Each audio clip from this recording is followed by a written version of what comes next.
اعوذ باللہ السمیع العلیم العظیم الحفیظ بوجہ الکریم وسلطانہ القدیم من الرجس الخبیث المخبث الشیطان اللعین الرجیم وقبیلہ ونفخہ ونفسہ بسم اللہ الرحمن الرحیم۔ تمام نبیوں کے سردار حضرت محمد صلی اللہ علیہ وآلہ وسلم اور تمام مذاہب کے سردار دین اسلام کے پیروکاروں، سلام علیکم۔ گفتگو اولیاء کرام پہ چل رہی ہے اور آج تیسرا حصہ، تیسری قسط جو بھی سمجھ لیجیے۔ آج کی گفتگو جو ہے وہ حضرت فضیل بن عیاض رحمۃ اللہ علیہ پر ہے۔ نام ان کا فضیل اور والد گرامی کا نام عیاض اور دادا کا نام مسعود۔ آپ سمرقند میں پیدا ہوئے یا کوفہ میں، تو آپ کو پتا ہے کہ اختلاف ہیں، چونکہ ابتدائی دور ان کا گمنامی میں ہوتا ہے، اتنا دھیان نہیں دیتے، تو سمرقند، کوفہ اور بھی دوسرے علاقے کسی نے کچھ کہا، اور آپ کا دور جو ہے یہ وہی دور ہے۔ حضرت حسن بصری رحمۃ اللہ علیہ دنیا سے جا رہے ہیں، ان کا آخری، اور حضرت امام اعظم نعمان بن ثابت کا دور اور عبد الواحد بن زید، ہارون الرشید کا یہ دور جو ہیں، یہ قریب سارے دور انہوں نے پائے ہیں، یہ وہی، یعنی آپ یوں کہہ سکتے ہیں کہ دوسری صدی ہجری کے یہ عظیم صوفی ہیں۔ آپ کا ابتدائی جو زندگی ہے وہ بڑی حیران کن زندگی ہے، میں بڑا حیران ہوتا ہوں اس کا، ایک امیزش سی ہے جس کے اندر عبادت بھی نظر آتی ہے برابر چلتی ہوئی، اور اس کے ساتھ ساتھ جو ہے وہ ڈکیتی بھی چل رہی ہے۔ آپ زبردست مشہور ڈاکو تھے، اور ڈاکہ جو ڈالتے تھے گھروں میں جا کے چوری نہیں ہوتی تھی۔ سیریا، شام جو ہے، سیریا اور خراسان، اس کے ہائی وے پہ ڈاکہ ڈالتے تھے، چھپ کے، کئی لوگوں کے گھروں میں چوری نہیں، ہائی وے کے اوپر کاروان لوٹے جاتے تھے۔ لیکن میں پڑھتا ہوں تو حیران ہو جاتا ہوں، ڈاکہ ڈالنا ہے یہ کام ہے، لیکن نماز باجماعت ہوگی، نوافل مکمل پڑھے جائیں گے، روزے رکھتے ہیں، بلکہ جو جماعت کے ساتھ نماز نہیں پڑھتا ناراض ہو جاتے ہیں۔ اور اصول یہ بنایا ہے کہ عورت کو لوٹا نہیں جائے گا، اور جس قافلے میں عورت ہوگی اس قافلے کو بھی نہیں لوٹا جائے گا۔ یعنی اصول دیکھ لیں آپ کہ عورت کو نہیں لوٹیں گے، اس کا انکور نہیں کرنا، اسے ہاتھ تک نہیں لگانا، اور اگر قافلے میں عورت ہے تو پورا قافلہ ہی چھوڑ دیا جائے گا۔ اور پھر جسے لوٹتے اس کا نام لکھا جاتا کہ تمہارا نام کیا ہے، رہتے کہاں، اور پھر لکھا جاتا کہ اس بندے سے کیا مال لوٹا گیا، اور پھر جس سے مال لوٹتے اسے تھوڑا سا مال واپس دے دیتے۔ کیوں؟ کہ اس کا ڈیسٹینیشن ابھی دور ہے، تو وہ اپنے ڈیسٹینیشن پہ، اپنے سفر پہ وہ پہنچ پائے۔ اور پھر غریب کو نہیں لوٹتے تھے، عالم دین کو نہیں لوٹتے تھے، اور جو آدمی مال رکھ جاتا تھا ان کے پاس اس کا مال نہیں لوٹتے تھے۔ یہ اصول جب میں دیکھتا ہوں میں بڑا حیران ہوتا ہوں، تو مجھے یوں محسوس ہوتا ہے کہ جیسے یہ غریبوں کو لوٹتے ہی نہیں تھے، امیروں کو صرف لوٹتے تھے۔ اب بتائیے آپ کو کہ کوئی ایسا قافلہ ہوتا ہوگا کہ جس میں عورتیں نہ ہوں؟ تو ان کا یہ اصول تھا کہ جس قافلے میں عورت ہے اسے لوٹنا نہیں، تو معلوم ہوا کہ تعداد اور کم ہو گئی، اور پھر غریب کو نہیں لوٹنا، تعداد اور کم ہو گئی، پھر لوگوں کو مال جو ہے وہ اتنا دینا ہے تو اپنے ڈیسٹینیشن پر پہنچ جائیں، مال کم ہو گیا، اور پھر یہ ہے کہ اس کا نام لکھ لینا ہے۔ ایک دفعہ ایک آدمی نے پوچھ لیا، فضیل بن عیاض سے پوچھ لیا، کہنے لگے یار میری انویسٹیگیشن کے مطابق نماز بھی پڑھتے ہو، روزہ بھی رکھتے ہو، نوافل بھی پڑھتے ہو، تو یہ ساتھ میں ڈاکہ کیا ہے، یہ سلسلہ کیوں چل رہا ہے؟ تو آپ نے پھر آیت پڑھی،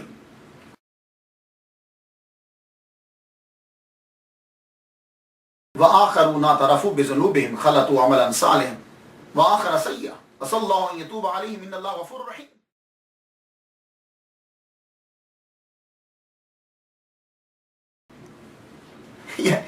میں جب پڑھتا ہوں تو حیران ہوتا ہوں کہ اس دور کے لوگ جو عام کامن لوگ ہیں ان کی آیات قرآنی اور حدیث کے اوپر کتنی نظر ہے کہ ان کا عام جتنا آج پڑھنے کے بعد حاصل ہوتا ہے وہ لوگ عام طور پر جانتے تھے. یعنی یہ آج پڑھ کر اس کو سنانے کا مطلب یہ تھا کہ مجھے رب تعالیٰ سے امید ہے ایک دن کام ہو جائے گا. بس یہ کچھ ادائیں تھیں ان کی خاص کہ رب تعالیٰ پھر ایک دن ان کو موڑ کے واپس لے آیا. حضرت فضیل بن عیاض ایک دن ڈاکہ ڈالنے کے لیے گئے. قافلے والے سوئے ہوئے ہیں, رات کی تاریکی ہے, اور آپ نے کہا کہ ان کو غفلت میں جا دو. تو ڈاکے کے لیے جب پہنچے قافلے والے سوئے ہوئے ہیں, تو آپ ایک خیمے کے قریب سے گزرے. اس خیمے کے اندر سے قرآن مجید کی آواز آ رہی تھی. اور جب آپ حضرت فضیل بن عیاض جو ہے دبے کہ کسی کو خبر تک نہ ہو, جب اس کے قریب پہنچتے ہیں, خیمے کے قریب پہنچتے ہیں, تو وہ شخص تلاوت کر رہا تھا آمنوا ان تخشع قلوبهم لذکر اللہ. کیا اہل ایمان کے لیے وہ وقت نہیں آیا کہ ان کے قلوب اللہ تعالیٰ کے ذکر سے خوف زدہ ہو جائے, یعنی ان کے دل پہ خوف آ جائے؟ کوئی ایسا وقت نہیں آیا؟ بس اگر یہ آیت کو سمجھ رہے ہیں تو آیت انہوں نے پڑھی دی ہے. اس وقت آنکھوں میں آنسو آ گئے, اور یہ آیت جو ہے وہ دل پہ جا کے تیر بن کے لگی. اور جب دل پہ تیر لگتا ہے نا تو پھر جو خون نکلتا ہے اس کا نام آنسو ہے. یہ یاد رکھیے, جب دل پہ تیر لگتا ہے تو وہاں سے جو آنسو نکلتا ہے, جو خون نکلتا ہے اس کو آنسو کہتے ہیں. وہ آنکھوں سے نکلتا ہے, آنکھوں سے آنسو نکل گئے. دبے پاؤں پیچھے پلٹے. حضرت فضیل بن عیاض رحمہ اللہ تعالیٰ دبے پاؤں پیچھے پلٹے. دوسروں سے کو بھی اشارہ کیا واپس آ جائے, چونکہ لیڈر تھے ڈاکوؤں کے. سب نے حکم مانا, واپس آ گئے. دور جا کے کہنے لگے سنو, آج کے بعد چوری سے توبہ, ڈاکہ ڈالنے سے توبہ. تمہاری مرضی ہے, تم جو مرضی کرو, میں آج کے بعد ڈاکہ نہیں ڈالوں گا. اسی لیے میں کہا کرتا ہوں خواتین حضرات کہ آپ بات کو بیان کرتے رہا کرو, اپنے گھر کے اندر, اپنے دوستوں کے اندر, تبلیغ کرتے ہوئے, جس شعبے سے بھی آپ تعلق رکھتے ہیں, آپ بات بیان کرتے رہا کرو. یہ نہ سوچا کرو کہ میں نے اپنے بیٹے سے یا اپنی بیٹی سے یا اپنی بیوی سے 1 مرتبہ کہا ہے نماز پڑھو, 2 مرتبہ کہا ہے نماز پڑھو, 3 مرتبہ میں نے بات سمجھائی ہے, میری بیٹی نہیں مانی, میرا بیٹا نہیں مانا. نہیں, کوئی ایسا وقت آئے گا کہ اس وقت میں وہی بات جس کو آپ نے 50 مرتبہ دہرایا اور اس نے اثر نہیں کیا, ہو سکتا ہے وہ کسی لمحے زندگی کے کسی موڑ پر آ کے وہی بات اثر کر جائے. وما علینا الا البلاغ, کیا ہے کہ بس ہم نے پہنچانا ہے, تو وہ بات کو پہنچاتے رہیے. تو اسی لیے میں امید کروں گا کہ یہ جو ہم نے سلسلہ شروع کیا ہے اولیاء کرام کا تذکرے کا, یہ آپ میری مدد کریں گے, آپ اس میسج کو آگے تک پہنچائیں گے, خود بھی سنیں گے اور دوسروں کو بھی جو ہے وہ سنائیں گے. اور جہاں تک نہیں پہنچ پاتے آپ یہ ہمارا لنک جو ہے وہ وہاں تک پہنچائیں گے, تاکہ ہم لوگ شامل ہو جائیں اس پیغام کو پہنچانے میں. تو حضرت فضیل نے جب کہا کہ بھائی میں آج کے بعد چوری نہیں کروں گا, آپ نے دوستوں کو چھوڑا اور وہ دفتر جو تھا جس کے اندر نام لکھتے تھے وہ لے لیا ان سے, لے کے چل پڑے. آپ ریشم کا کلا پہنتے تھے, کپڑے بڑے قیمتی پہنتے تھے آپ, اور گلے میں تسبیح لٹکائے رکھتے تھے. سب کو چھوڑ چھاڑ کے صحرا میں جا رہے ہیں اور آنکھوں سے آنسو جاری ہیں. راہ میں ایک قافلے والوں نے پڑاؤ ڈالا, انہوں نے ان کے گلے میں تسبیح دیکھی, سر پہ پگڑی ریشم کی, انہوں نے سمجھا کہ کوئی اور آدمی ہے, پہچانتے نہیں تھے. تو ایک صاحب بیچ میں سے بولے, کہنے لگے بھائی پڑاؤ تو ڈال لیا ہے قافلے والوں, دھیان سے رہیے گا, یہاں بہت بڑا ڈاکو فضیل ہے, مال لوٹ لیا کرتا سب کا. اتنا کہنا تھا. حضرت فضیل رو پڑے, بلند آواز سے انہیں کہنے لگے بے خوف ہو کر یہاں قیام کرو, فضیل ڈاکو تمہارے پہ ڈاکہ نہیں ڈالے گا, اس لیے کہ وہ میں ہی ہوں اور میں نے توبہ کر لی. اللہ اکبر. حضرت فضیل بن عیاض توبہ کر چکے, اب توبہ مکمل کرنی ہے.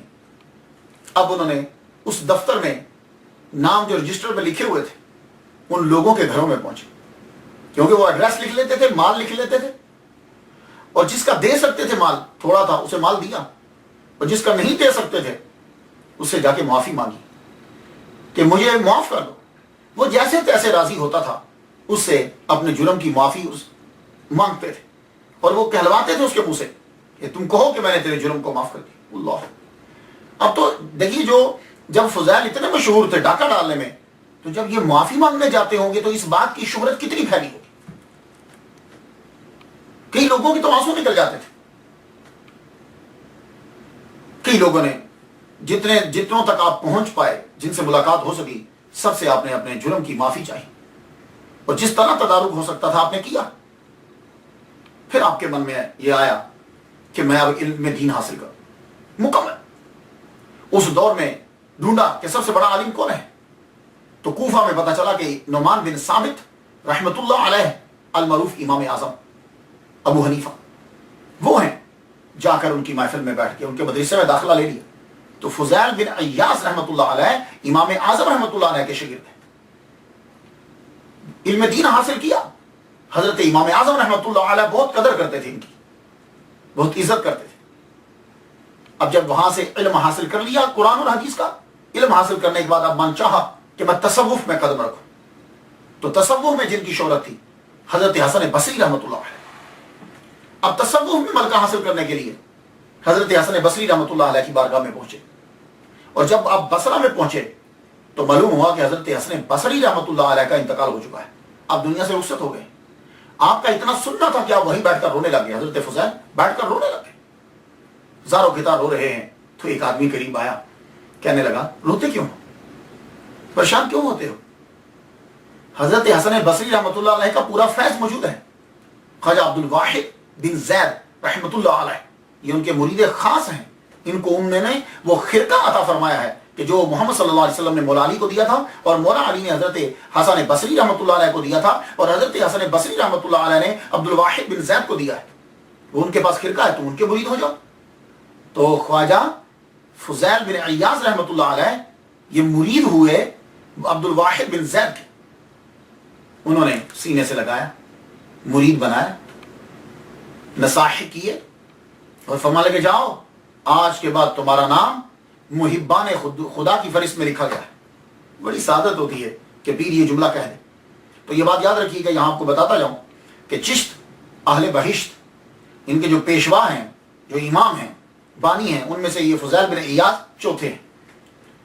تو چشت اہل بہشت اپنا شجرہ جب شروع کرتے ہیں تو حضرت علی سے, حضرت علی کے خلیفہ حضرت حسن بصری رحمۃ اللہ علیہ, حضرت حسن بصری رحمۃ اللہ علیہ کے خلیفہ جو ہے وہ حضرت عبد الواحد بن زید, حضرت عبد الواحد بن زید رحمۃ اللہ کے خلیفہ فضیل بن عیاض. یوں چشتیوں کا شجرہ جو ہے وہ شروع ہوتا ہے. تو یہ چوتھے پیشوا ہے. ان سے اندازہ لگا لیجئے کہ کتنی اہمیت.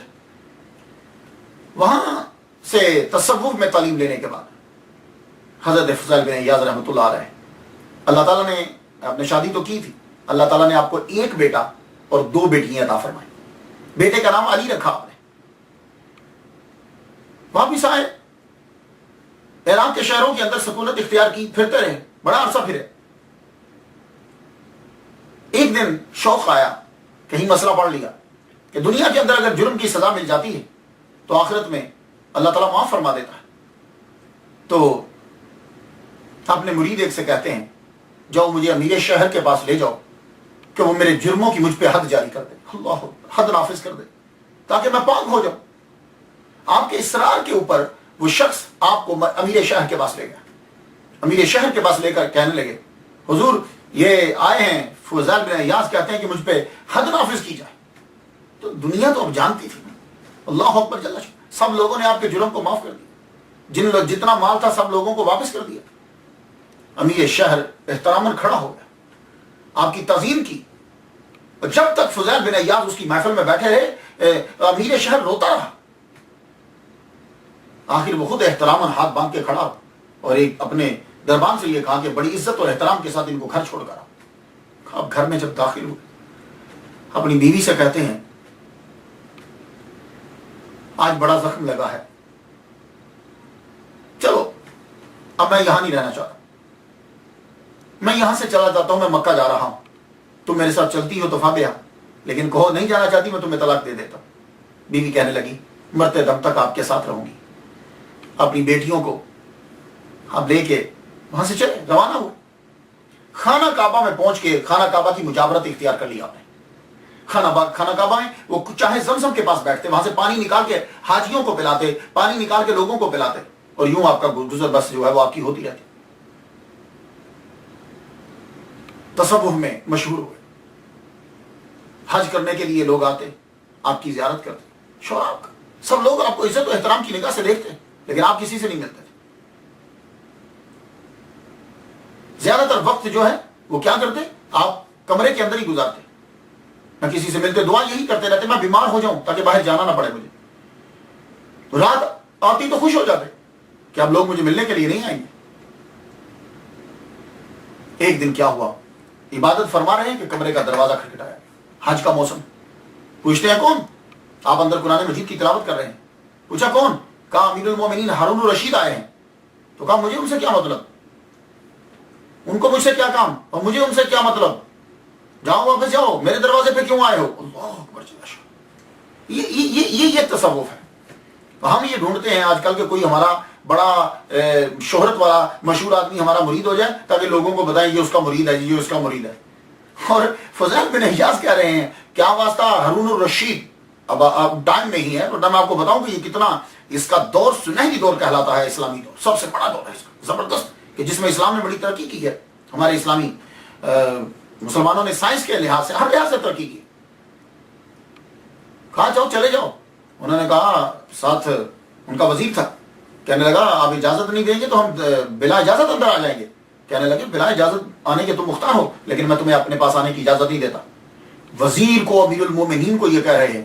انہوں نے زبردستی دروازہ کھولا اور اندر آئے. جو ہی وہ اندر داخل ہوئے فضیل بن عیاض رحمۃ اللہ علیہ نے دیے کو بجھا دیا, اندھیرا ہو گیا تاکہ میں بادشاہ کی شکل ہی نہ دیکھ سکوں. اندھیرا جب ہو گیا وہ آئے آگے, انہوں نے ہاتھ یوں ٹٹولا تو آپ کا ہاتھ حضرت فضیل بن عیاض رحمۃ اللہ علیہ کے ساتھ لگا.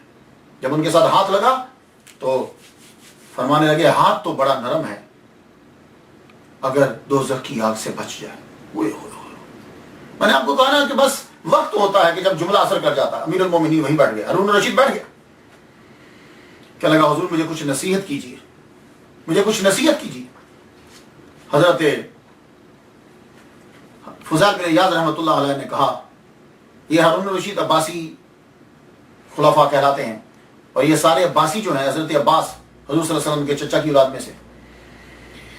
تو سب سے پہلے سنایا, کہا سنو صلی اللہ علیہ وسلم کے چچا اور تمہاری جد, تمہارے ابا جن کی اولاد سے ہو, انہوں نے ایک دن حضور صلی اللہ علیہ وسلم سے یہ کہا کہ محمد مجھے کسی ملک کی امیری دے دو, امارت دے دو, امیر بنا دو کسی ملک کا مجھے. تو حضور صلی اللہ علیہ وآلہ وسلم نے چچا کی طرف دیکھتے ہوئے کہا چچا اطاعت حق جو ہے وہ اس سے بہتر ہے. یعنی اللہ تعالیٰ کی تابع فرمانی اور اس کی اطاعت یہ بہتر ہے کہ تم جاؤ کسی ملک کا میں تمہیں امیر بنا دوں. بتلانا کیا تھا کہ یعنی یہ کوئی بڑی چیز نہیں ہے, زیادہ بڑی چیز ہے بادشاہ اللہ تعالیٰ کی اطاعت ہے. امیر ہارون الرشید کہہ رہے ہیں کچھ اور نصیحت کیجیے. اب آپ دیکھیے کیا انداز ہے, اب آپ اس کو بتا رہے ہیں معاشرہ کیسے ٹھیک کرنا, رعایا کو کیسے ٹھیک کرنی ہے. پہلی مثال دے کر بتایا کہ تو خود کو ٹھیک کر, دوسری مثال دے کے اب فرما رہے ہیں کہ معاشرے کے ساتھ کیسا برتاؤ ہونا چاہیے. فرما لگے جتنے بڑے ہیں جتنے بوڑھے ہیں سب کو باپ سمجھو, اور جتنے جوان ہیں سب کو بھائی سمجھو, چھوٹے ہیں بچوں کی طرح سمجھو, عورتیں ہیں ماں بہن کی طرح سمجھو. تو جب بادشاہ اپنی ساری رعایا کو یوں فیملی سمجھنے لگ جائے گا تو پھر وہ ان پہ ظلم نہیں کرے گا, ان کا خیال رکھے گا. اور یہی بتلانا تھا کہ تم اپنی رعایا کے ساتھ اس طریقے سے سلوک کرو. حضرت فضیل بن عیاض نصائح پہ نصائح کرتے چلے جا رہے ہیں اور امیر المومنین رو رہے ہیں, ہارون الرشید رو رہا ہے.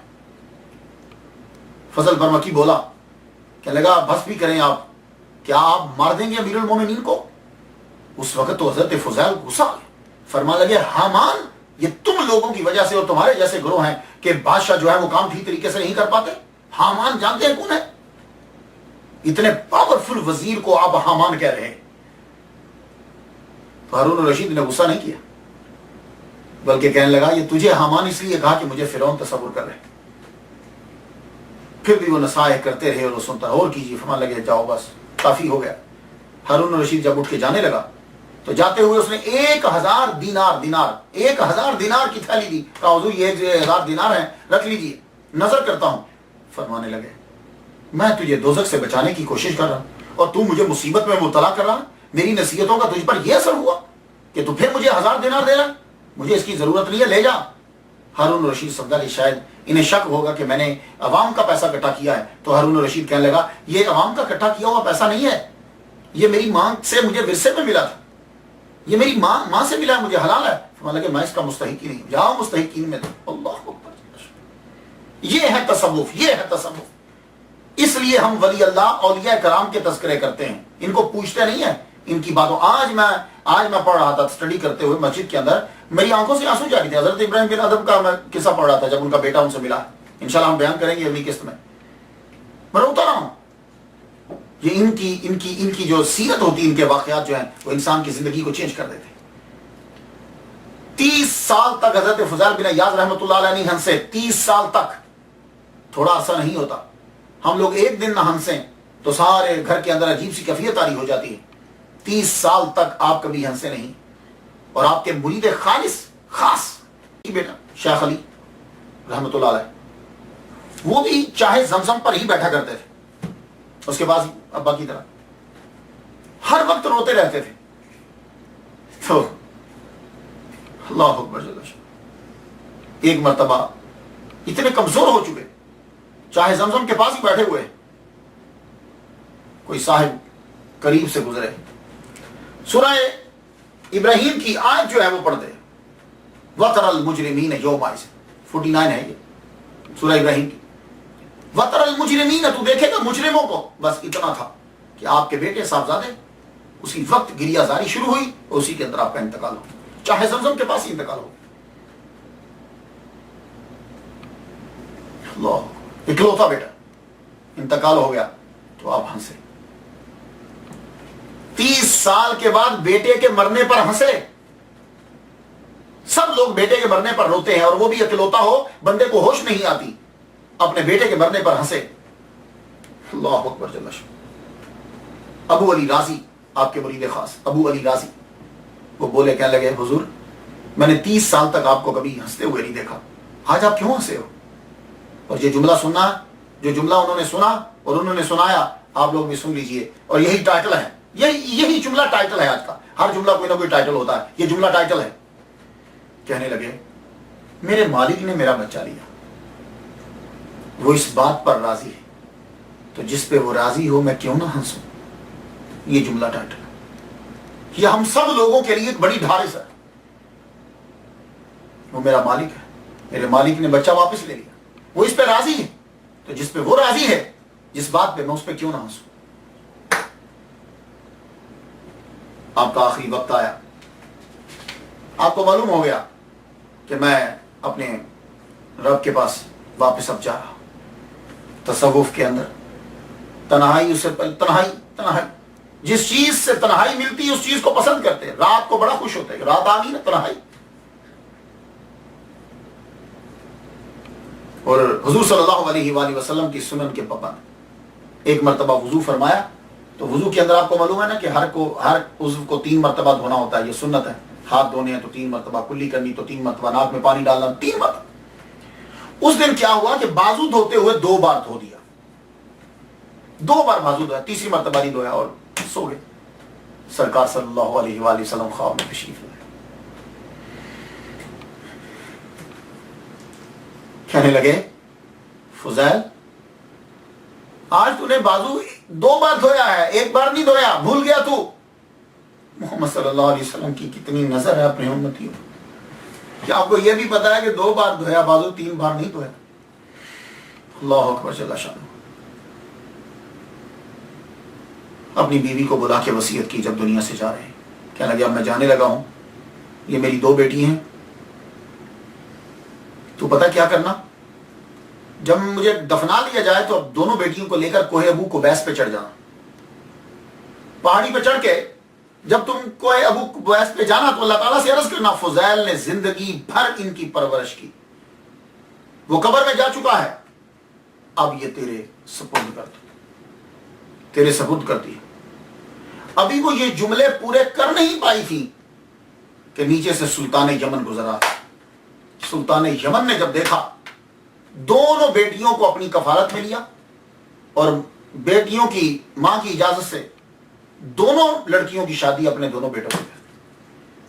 یہاں ایک جملہ عرض کر جاؤں, یہ جملہ ضرور بتائیے گا, سب لوگوں کو بتائیے, جو بندہ سن رہے گا یہ جملہ ضرور بتانا. فضیل کیا کرتے تھے ڈاکہ ڈالتے ہوئے؟ عورت کو ہاتھ نہیں لگاتے تھے, اور جس قافلے میں عورت ہوتی تھی اس قافلے کو نہیں لوٹتے تھے. اور جس نے زندگی بھر دوسروں کی عورتوں کی عزت کی, خدا تعالیٰ نے اس کی بچیوں کی بھی عزت کی, کہ ان کو رسوا نہیں کیا. سلطان یمن کے بیٹوں سے ان کی جا کے شادی ہوئی. تو اس لیے دوسروں کی بچیوں کی عزت کریں گے تو ہماری بیٹیوں کی بھی عزت ہوگی. آپ وفات پا گئے, معلوم ہے آپ کی قبر کیا ہے؟ قبر کہاں ہے؟ حضرت فضیل بن عیاض رحمۃ اللہ علیہ کی قبر مکہ مکرمہ میں ہے. کہاں؟ جہاں حضرت بی بی خدیجہ رضی اللہ تعالیٰ عنہا کی قبر ہے, اس قبرستان میں ان کے قریب ان کی قبر ہے. بعض نے کہا 3 ربیع الاول کو دنیا سے رخصت ہوئے, اور بعض نے کہا محرم الحرام کو دنیا سے رخصت ہوئے. 187 ہجری کے اندر دنیا سے یہ تشریف لے کر گئے. اللہ تعالیٰ ان پر مزید رحمتیں نشاور فرمائے اور ہماری حاضری جو ہے وہ قبول کرے. اجازت دیجیے, وآخر دعوانا ان الحمد للہ رب العالمین.